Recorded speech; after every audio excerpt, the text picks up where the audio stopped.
చూడండి ఇక్కడ black T shirt మనోడే పాలేగాడు. చూడండి వేరే వాళ్ళ డీజే దగ్గర పోయి ఎట్లా ఎగురుతున్నాడు చూడండి.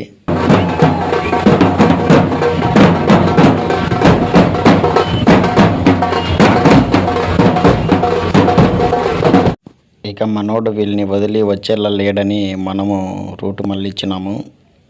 చూడండి మన అనంతపురం క్లాక్ టవర్ సెంటర్ దగ్గర ఎలా ఉన్నారు జనాలు నిమజ్జనం రోజు. ఇక్కడ ఏదో మనల్ని ఆసక్తిగానే చూస్తున్నారు.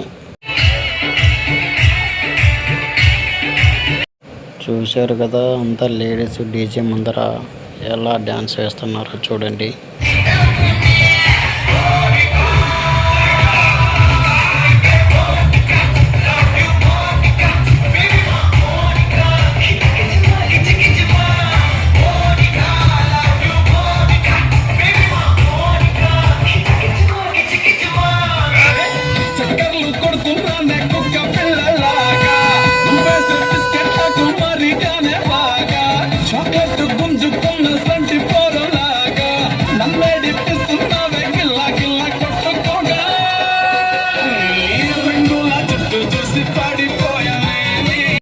గట్లుంటుంది మన అనంతపూరు పాలేగాలంటే ఆ మాత్రం ఉంటుంది మరి.